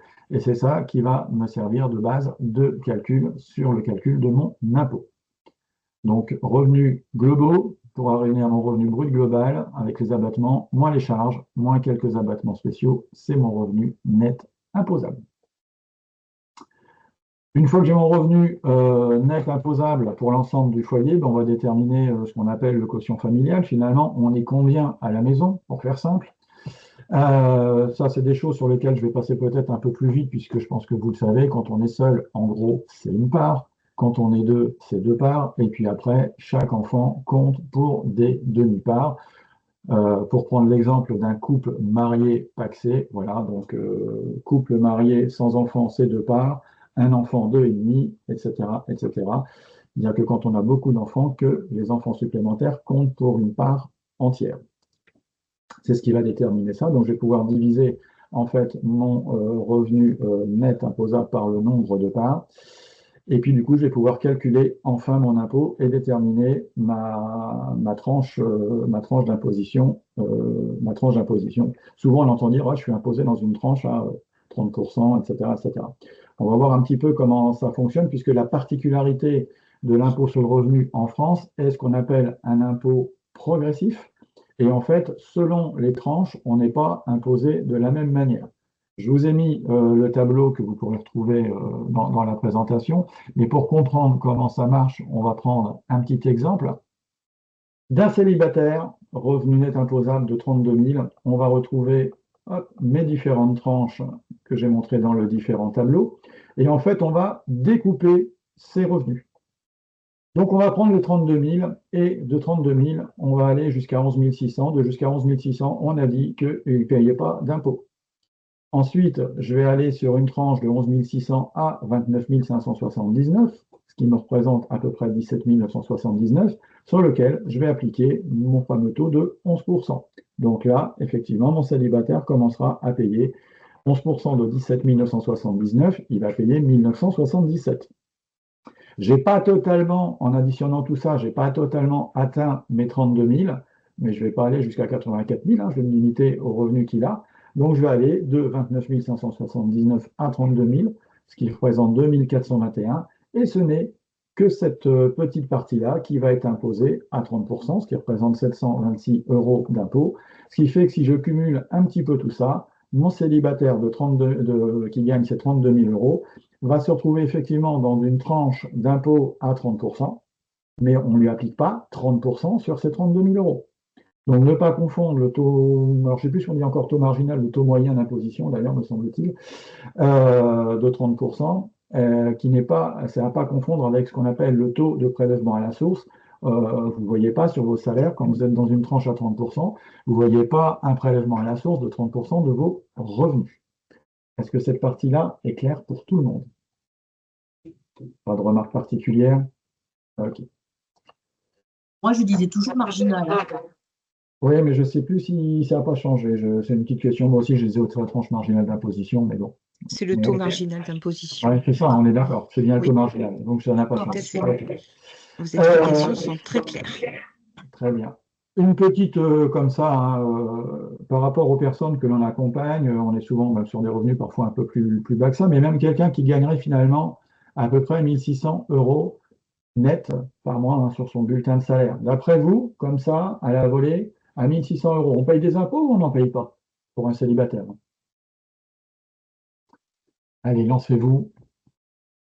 J'aime bien poser des questions en fait. On en paye. On en paye beaucoup, on en paye de trop bien. Magali de se lancer. Est-ce que les autres veulent se lancer? Mélanie dit oui aussi. Ouais. Oui, tout le monde en paye. Bah écoutez, moi j'aime bien provoquer un petit peu les gens et en fait, Cindy, non, bravo Cindy. après l'abattement, non. Ah bah oui, mais j'ai des spécialistes en fiscalité en fait autour de la table, Madame Menneval. Effectivement, à 1600 euros net, la personne ne va effectivement pas payer d'impôt. Pourquoi? Bah, tout simplement parce que si je fais 1600 euros, alors je ne vois pas avoir la démonstration à l'écran, si je prends 1600 euros que je multiplie par 12, en gros, les revenus à déclarer vont être de l'ordre de 19 200 euros. Je vous rappelle que ce des 19 200 euros, je vais pouvoir enlever à l'abattement forfaitaire de 10% pour retrouver un petit peu plus bas. Donc je me retrouve finalement avec un socle à 17 000 et quelques. Si je prends ce 17 000 et que je le rentre dans mes différentes tranches, encore une fois 0 jusqu'à 11%, etc., etc., si je fais ce calcul-là, théoriquement, effectivement, mon célibataire devrait payer à peu près 600-630 euros d'impôts. Mais, on sait être généreux, il y a ce qu'on appelle une décote. Et la décote, comme vous le voyez à l'écran, c'est un mécanisme de réduction de l'impôt qui intervient pour corriger un petit peu cet impôt-là quand on a en fait un certain plafond d'impôt à ne pas dépasser. Vous voyez, la personne seule, c'est 1983 euros. Avec ses 630 euros d'impôt à payer, il est en dessous de ce barème-là. La décote, je ne vais pas vous expliquer comment se calcule la décote parce que c'est relativement, je trouve, abusable, mais ce n'est pas grave, puisque en fait, elle s'applique automatiquement. Donc, sur mes 630 euros de mon célibataire de tout à l'heure, j'ai effectivement une décote qui se calcule d'office. Il devrait théoriquement payer quelque chose comme 60-61 euros, mais quand il y a moins de 60-61 euros d'impôt à payer, en fait, le prélèvement n'est pas fait. Donc, mon célibataire, avec ses 1600 euros, ne paiera pas d'impôt. Donc, bravo à ceux qui ont répondu. Donc, Cindy qui a répondu non. Il n'y a rien à gagner, hein, je suis désolé. Juste Peut-être petit... Madame Magnaval, une petite réduction, quelque chose. Ah, ce n'est même pas mon pouvoir. Ah bon, on aura tout tenté, hein, on aura tout tenté. Vous voyez à l'écran, voilà, pour éviter tous les calculs, en gros, un premier repère, effectivement, à partir du moment où vous êtes en dessous de ces seuils-là, logiquement, vous n'auriez pas d'impôt à payer. Une fois qu'on a déterminé finalement son impôt, bah forcément, il va falloir quand même penser à payer l'impôt et on passe au prélèvement à la source. Alors, le prélèvement à la source, hein, vous connaissez, c'est un système de collecte de l'impôt sur le revenu qui est pris directement au moment du versement de vos revenus. Ça date a priori donc de 2019 avec comme objectif de simplifier le paiement de l'impôt. Comment ça fonctionne? Bah, c'est un prélèvement qui est pris directement sur votre salaire ou sur vos revenus avant que ça soit versé par le contribuable plutôt. Ce qui signifie que le montant de l'impôt est déduit chaque mois, ce qui permet en fait d'étaler le paiement de l'impôt complètement sur l'année. Le taux de prélèvement, il est calculé par les impôts tout simplement en fonction des revenus déclarés l'année précédente. Et donc du coup, ce taux est ensuite appliqué à nos revenus. Il y a possibilité d'adapter le prélèvement à la source si notamment on estime qu'il y a des gros décalages entre nos rentrées d'argent par rapport à l'année précédente. Donc la possibilité de moduler le taux de prélèvement à la source lorsque nos revenus varient, c'est possible a priori depuis 2023. Il faut qu'il y ait quand même une différence de l'ordre de 5% minimum avant et après modulation. On ne va pas faire de l'ajustement trop fin, ça servirait strictement à rien.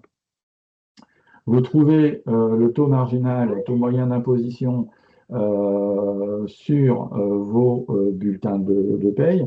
Donc vous avez le taux marginal d'imposition, ma fameuse tranche à 30% de tout à l'heure, elle est là marquée en bas. Et vous avez le taux moyen d'imposition qui correspond donc finalement au prélèvement à la source, qui est de l'ordre de 12%. Donc si je reprends mon célibataire de tout à l'heure, j'ai beau être dans une tranche à 30%, on ne me prélève pas 30% de mes revenus, mais finalement, mon taux moyen d'imposition n'est que, je vais mettre des petits guillemets, de 12%. J'ai une question pour Alain Magnaval. Oui. Lorsque je payais par mensualisation, j'adorais payer un peu plus tous les mois, ne m'en veuillez pas, je suis comme ça, je préfère payer plus et avoir, à partir du mois d'octobre, la plupart du temps, 3 mois sans aucun impôt à payer. Donc, ça n'est plus possible avec le calcul, le prélèvement à la source.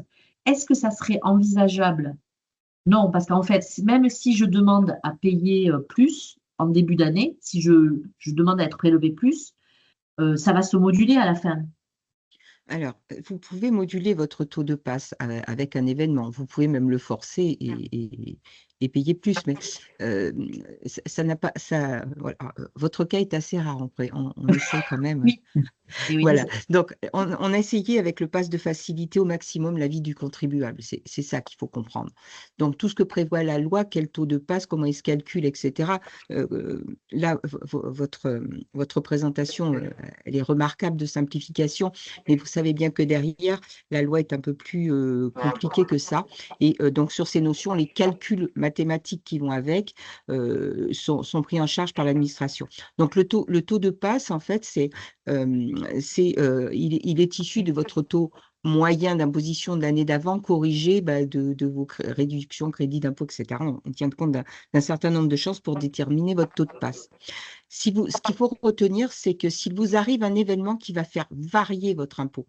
Alors, les événements qui font varier votre impôt, c'est j'ai un enfant qui part. Pourquoi ça fait varier? Vous l'avez très bien expliqué, parce que pour le calcul de mon impôt de l'année, ça va faire varier mon nombre de parts. Donc, mon imposition va augmenter. Donc, il faut que je le déclare rapidement au plus près de l'événement. Et mécaniquement, on va recalculer ce taux applicable en tenant compte, en recalculant un taux moyen fictif avec un enfant de moins. C'est cette façon que vous avez de réajuster à la hausse pour caler au plus près de votre réalité d'imposition. De même, quand, autre exemple, votre impôt va diminuer quand il va être calculé, par exemple, un enfant qui naît. Il faut le dire très vite, parce que là, pareil, on va réajuster votre taux de prélèvement à la source au plus près de votre réalité fiscale. Voilà.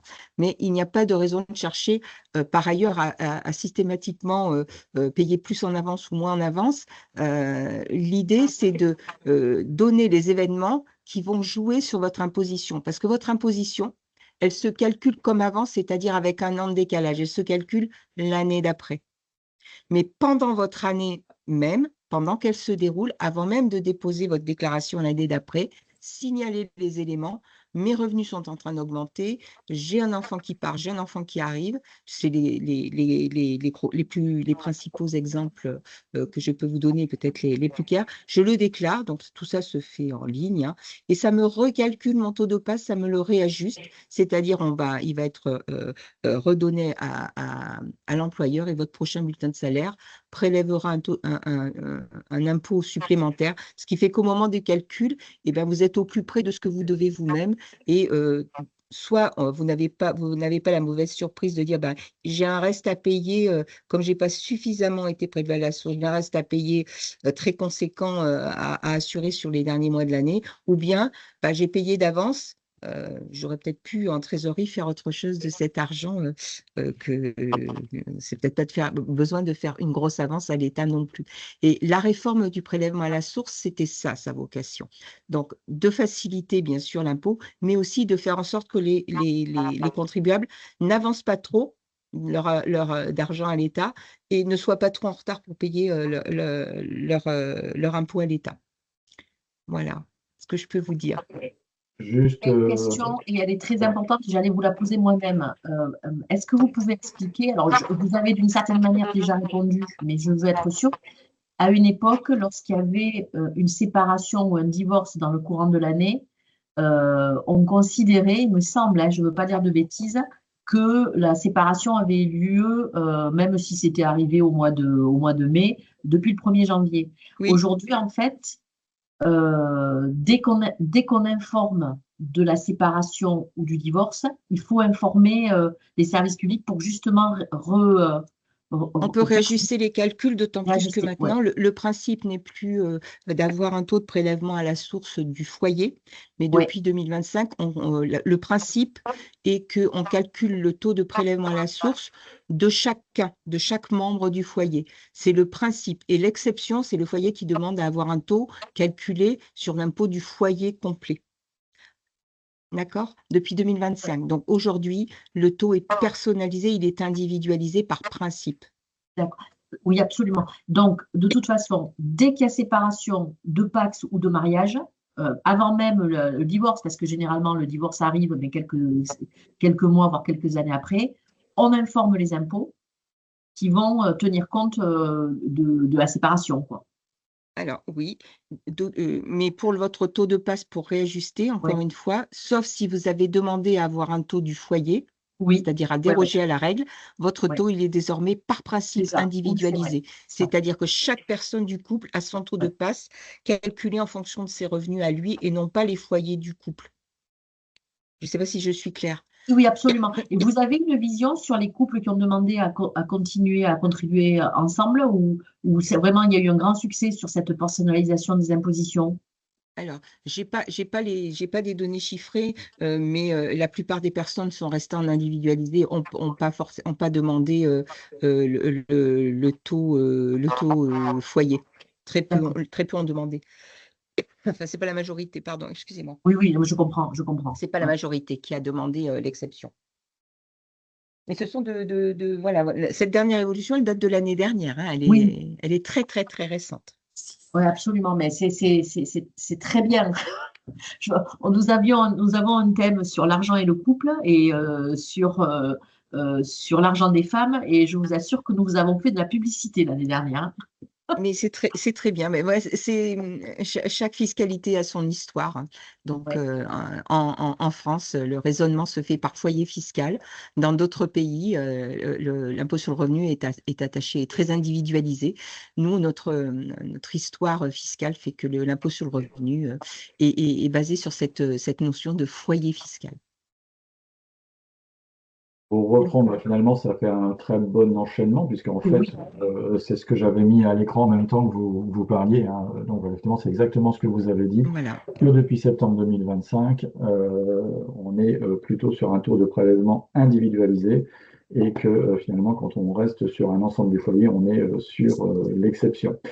D'autres notions donc voilà, qui rejoignent un petit peu cet aspect-là, hein. Il y a le personnalisé au foyer, et puis donc il y a l'individualisé, hein, c'est ce que vous disiez tout à l'heure, mais on a aussi la possibilité, des fois, enfin, certaines personnes veulent le faire tout simplement vis-à-vis, je dirais, pour rester pas donner tous les éléments à son employeur. Il y en a qui ne veulent Oui, pas remonter à leur employeur en disant bah, mon taux d'imposition, c'est ceci, c'est cela, puisqu'ils ont par exemple des revenus de salariés, mais ce qu'ils n'ont pas expliqué totalement à leur employeur, c'est qu'ils ont éventuellement d'autres activités ou d'autres absolument. revenus et ils n'ont pas envie forcément que leur employeur.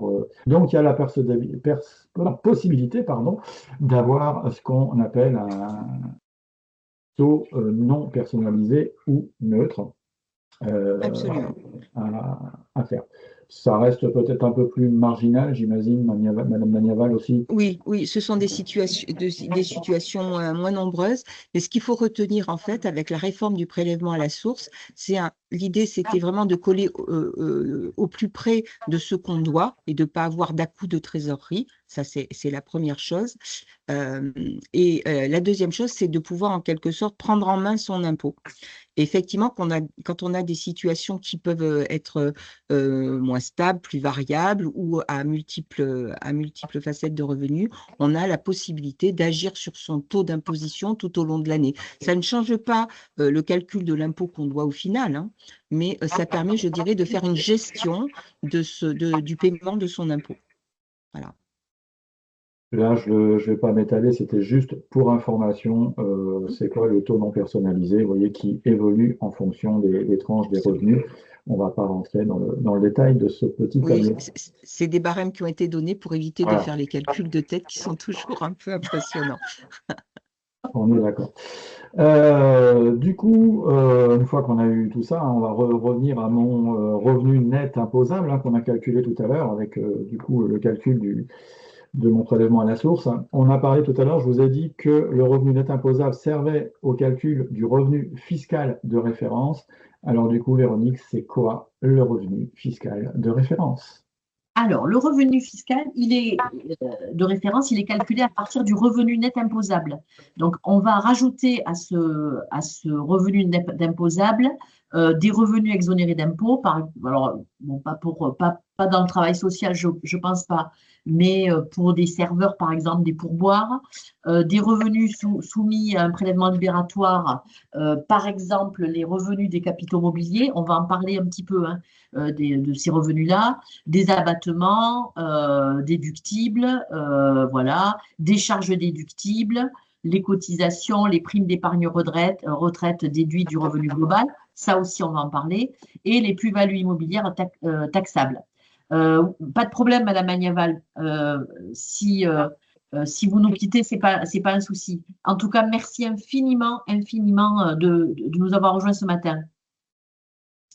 Donc, le revenu fiscal de référence, c'est tout ce que tu nous as expliqué. Et du absolument. coup, ça sert à quoi?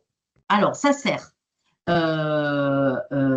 va l'utiliser pour bénéficier de certains avantages fiscaux, des crédits d'impôt pour des travaux. Vous savez, vous voulez faire adapter votre logement ou pour un parent, faire adapter son logement en cas de perte d'autonomie. On va utiliser le revenu fiscal de référence pour ne pas payer le prélèvement forfaitaire obligatoire sur certains placements. Donc, pour alléger la taxe foncière, pour pour avoir certaines aides sociales, la bourse des collèges par exemple, ou l'attribution de logement social. Donc, l'ouverture ou le maintien d'un livret d'épargne populaire. Le livret d'épargne populaire, c'est un livret qui est réservé aux personnes qui ne paient pas ou très faiblement d'impôts. Donc, votre banque va vous demander votre avis d'imposition pour récupérer l'information du revenu fiscal de référence. Voilà. Mais il va servir à autre chose encore. On le trouve où? Alors voilà, donc on va le trouver, je pense que c'est sur la première page, au milieu de plein d'informations. Donc c'est toujours pareil, hein, comme le disait Mme Magnéval tout à l'heure, on a les revenus N-1. Donc, on va avoir un revenu fiscal de référence, il va y avoir un numéro d'avis. Donc, vous voyez, voilà. Donc, toutes ces informations-là, elles sont à disposition sur l'avis d'imposition. Voilà. Cette partie-là, on est plutôt en haut à gauche de la première page. Hein, exactement. Et là, cette information-là, elle va être très importante dans le cas où vous envisageriez d'ouvrir un plan d'épargne retraite. Alors, tout à l'heure, pratiquement au départ, je vous disais qu'en 10 ans, on avait perdu 20%, 21% de naissances. En France, il y en avait 20% de moins. Du coup, comme on sait que ce sont les générations qui arrivent, qui financent les générations qui s'en vont, qui s'enfuient, la question est comment va-t-on pouvoir continuer à financer la retraite? Donc là, vous pouvez avoir l'idée d'ouvrir, par exemple, pour plus tard, en mettant un petit peu d'argent tous les mois, un produit spécifique d'épargne retraite, donc un plan d'épargne retraite. Ce que vous permet le revenu fiscal de référence, et c'est l'information qu'on va avoir, me semble-t-il, dans l'avis d'imposition en 3e ou en 4e page, c'est de vous dire que si jamais vous mettez de l'argent, de vos revenus sur votre plan d'épargne retraite, cet argent, ces sommes que vous allez déposer sont déduites dans un certain montant de votre imposition sur le revenu. Donc en fait, cet argent que vous avez déposé dans le courant de l'année ou même à la fin de l'année, on considérera que par exemple, dans le cas de ce document-là que j'ai trouvé, par exemple, il y aurait en 2024, il aurait pu y avoir sur le plan d'épargne retraite de cette personne 4 600 € déposés sur le plan d'épargne retraite et défiscalisés pour les revenus de 2025, puisque c'était voilà, pour les revenus de 2025. Donc, lorsqu'on ouvre un plan d'épargne retraite, on a l'avantage de pouvoir déduire de ces revenus, dans la limite qui est donnée par l'État, une somme qui va être déposée pour de l'épargne pour plus tard et qui ne sera fiscalisée, mais enfin ça on n'en parlera pas aujourd'hui. Si ça vous intéresse, vous poserez des questions à vos conseillers finances et pédagogie lorsque vous récupérerez les sommes au moment du passage à la retraite. Donc, le plan d'épargne retraite, ça peut être aussi un élément qui vous permet d'enlever des revenus de votre imposition. À l'écran, là, les 4637 euros correspondent en fait au montant maxi qu'on pourrait déduire. Sans rentrer dans le détail, il y a différentes options. Là, les 4637 correspondent à peu près à 10% d'un plafond maximum. C'est calculé automatiquement. En fait, ces différents plafonds que l'on retrouve, sachant que quand on ne les a pas utilisés, on peut les utiliser de manière un petit peu rétroactive. Et juste pour compléter et fermer la parenthèse sur le plan épargne retraite, quand on défiscalise à l'entrée, en utilisant ces plafonds-là, attention à la sortie, quand on va récupérer son épargne au moment de la retraite, il peut potentiellement y avoir du coup un petit peu de fiscalité. Donc c'est une fiscalité qui peut se décaler légèrement, sachant que logiquement, quand on passe à la retraite, par contre, on a moins de revenus, donc on est moins imposé. Voilà, c'était la petite parenthèse sur le plan épargne retraite. Tu voulais compléter autre chose, Véronique, ou je Non, passe ce que j'avais envie de dire, c'est que pour celles d'entre vous qui sont très jeunes ou celles qui le sont un peu moins, mais qui ont des jeunes enfants salariés, des enfants qui sont désormais salariés, alors moi je les ouvre pas à votre place, mais c'est vraiment un placement qui peut avoir du sens aujourd'hui. Voilà, c'est tout. Je ferme la parenthèse. Ok. On va sortir un tout petit peu des impôts, de l'impôt sur le revenu des personnes physiques, hein, ce qu'on a vu juste précédemment, mais comme on est quand même dans une notion de fiscalité, des choses qui ont un petit peu évolué, qui ont un petit peu changé là, c'est ce qu'on appelle le prélèvement forfaitaire unique, le PFU, dont on entend parler également sous le terme de flat tax. C'est un impôt qui s'applique donc par défaut aux revenus du capital, que ce soit des intérêts, des dividendes, des obligations, etc. Il se décortique comment? Il y a une partie qui fait quand même le lien avec l'impôt sur le revenu, et il y a des prélèvements sociaux que sont le CRDS, la CSG ou le prélèvement de solidarité. Pour faire simple, ce PFU a changé là en début d'année. Il est passé de 30% à 31,4%, puisque en fait, il a eu la décision d'augmenter la CSG de 9,2 à 10,4, ce qui fait qu'au lieu d'être à 17,2, on est passé à 18,6, auquel s'ajoutent les fameux 12,8 d'impôts. Donc aujourd'hui, quand on parle du prélèvement forfaitaire unique, du PFU, il faut savoir qu'on a en fait une imposition globale, impôts plus prélèvements sociaux, de l'ordre de 31,4 sur l'ensemble de nos intérêts, etc. Ça concerne quel type de placement?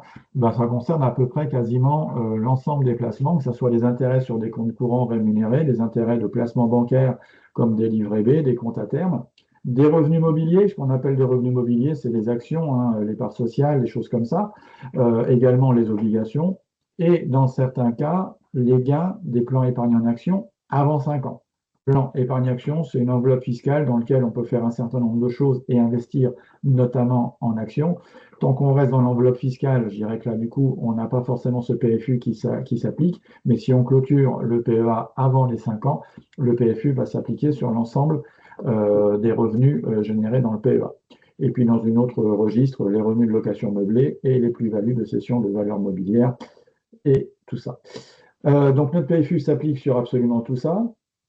Donc toujours mes 12,8 plus mes prélèvements sociaux de 18,6 sur l'ensemble de mes revenus imposables. Mais depuis le début de l'année également 2026, on a la possibilité de faire un choix entre est-ce que je prends ce PFU qui me prend en gros mes 30% ou est-ce que je rentre les revenus que j'ai gagnés à travers mes placements dans le barème progressif. Donc, c'est-à-dire que je les ajoute à mes revenus de salaire. On a cette possibilité. Le PFU, donc c'est l'ensemble à 31,4, c'est l'ensemble des placements, avec quelques petites particularités. Il est resté à 30% sur les comptes épargne logement et les plans épargne logement, et dans un autre registre, également sur l'assurance vie, car une fiscalité un petit peu particulière. Alors, je ne vais pas rentrer dans le détail de la fiscalité de l'assurance vie, ça serait un petit peu trop long.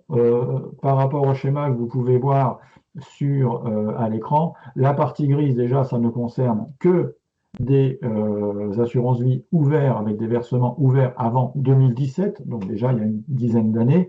À l'époque, on disait que l'assurance vie avait une fiscalité dégressive selon la durée de détention de l'assurance vie, puisque de 0 à 4 ans, on avait en gros 50 et quelques pourcents d'imposition, tout confondu. On était à 32% entre 4 et 8, et encore un petit peu moins au-delà des 8 ans, avec la possibilité d'un abattement. Pour les contrats beaucoup plus récents, finalement, ça s'est simplifié. Quand je mélange tout, entre mon prélèvement forfaitaire obligatoire et mon prélèvement forfaitaire non libératoire et mes prélèvements sociaux, allez, je suis à 30, je suis à 30% globalement sur l'ensemble des intérêts. Mais par contre, si je sors après 8 ans, j'ai quand même cette particularité de bénéficier d'un abattement sur la part des intérêts rachetés à hauteur de 4 006 pour une personne seule et quand même 9 002 pour un couple. Et heureusement, on a aussi des placements qui ne sont pas concernés par le PFU.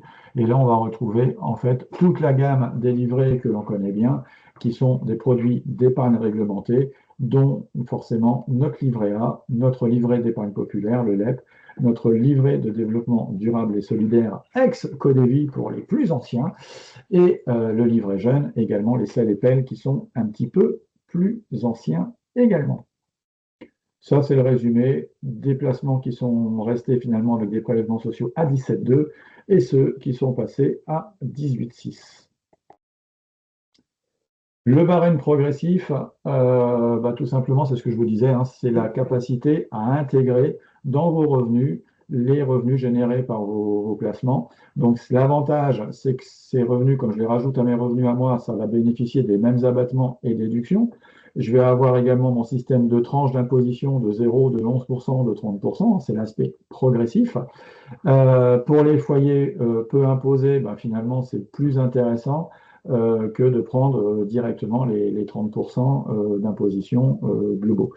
Et puis du coup, ça permet également de bénéficier de l'effet du quotient familial sur l'imposition, donc du nombre de parts. Globalement, c'est plus intéressant de prendre cette option-là quand on est faiblement imposé.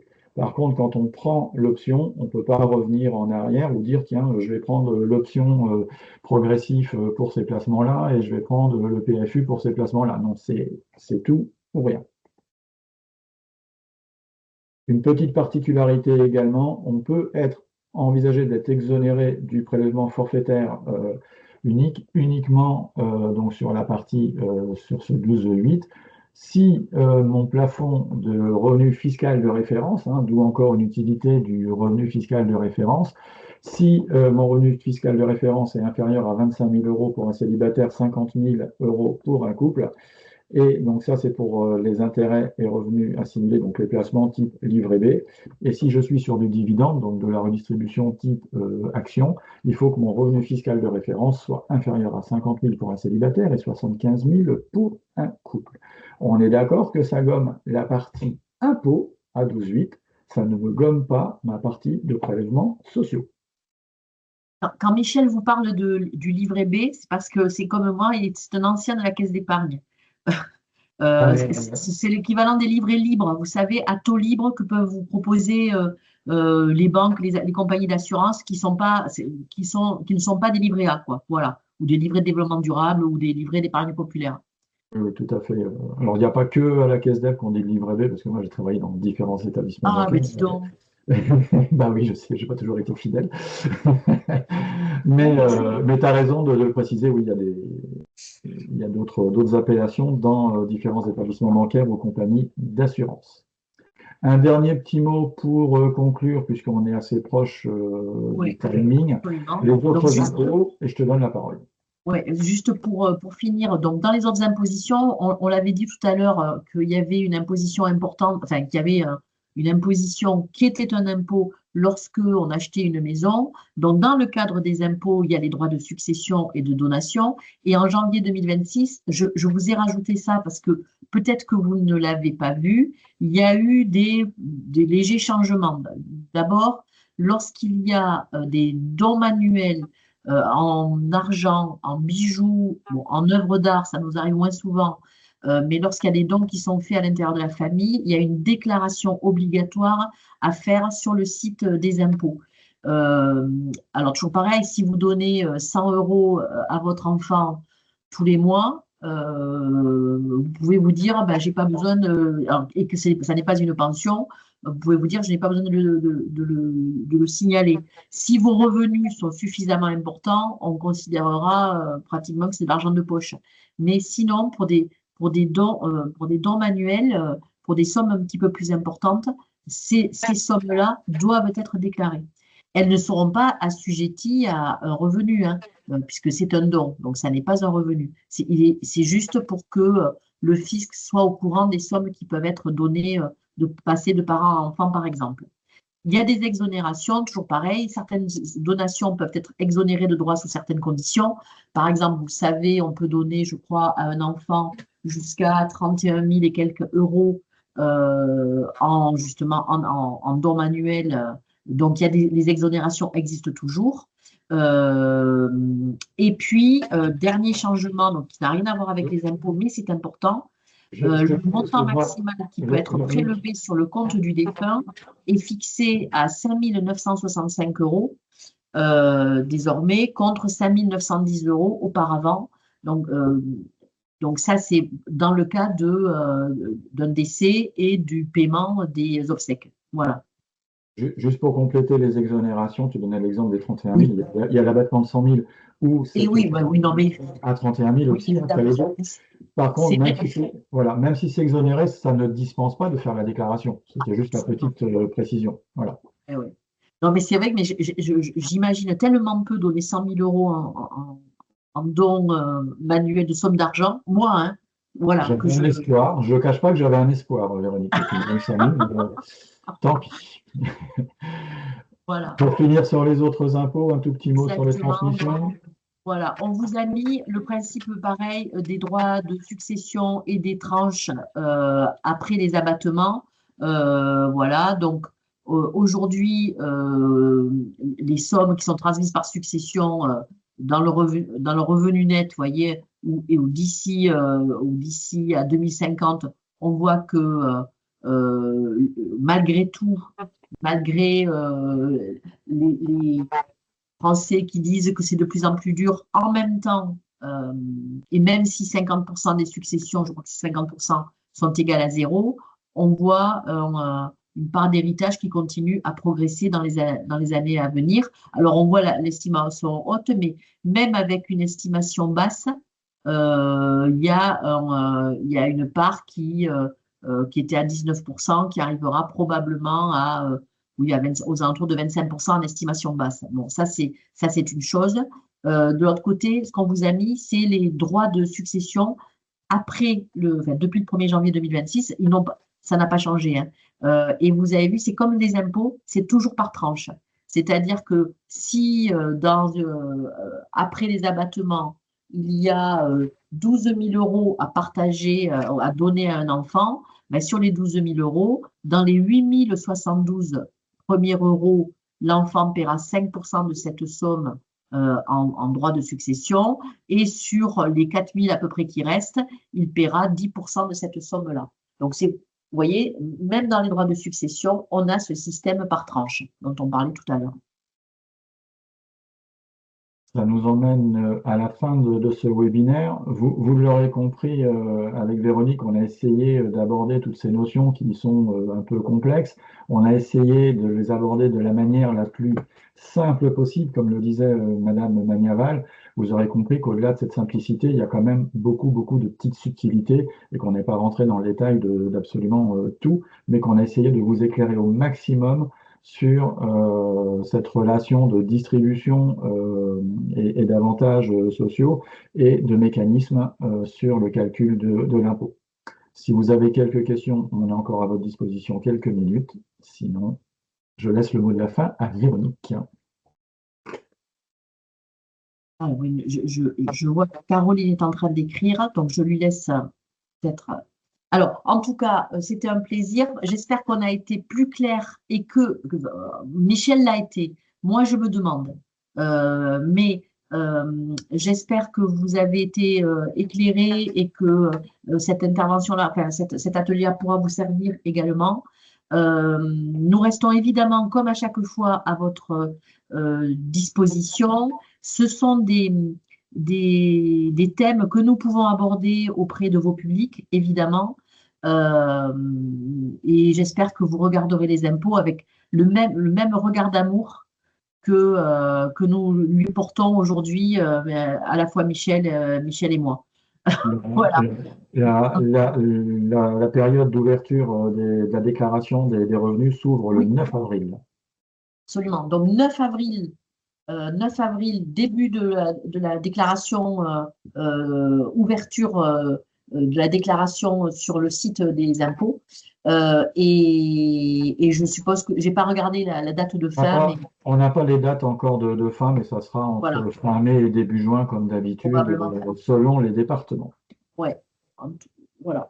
Merci beaucoup. Bon après-midi. Profitez de votre journée de printemps et de votre week-end de printemps, qui peut aider alors à remplir les déclarations d'impôts. À mon avis, Les impôts. absolument les impôts. Donc dans toutes les succursales France Service, vous pouvez avoir quelqu'un. Il y a très régulièrement, il y a des personnes qui prennent rendez-vous et qui viennent au nom des impôts faire les déclarations. Voilà, France Service, c'est très important. Voilà. Je vous souhaite une bonne fin de journée. À très bientôt et nous vous adressons le replay, le lien du replay dès que nous l'aurons reçu. Et lorsque nous vous adresserons le lien du replay, nous vous adresserons aussi la présentation. À bientôt.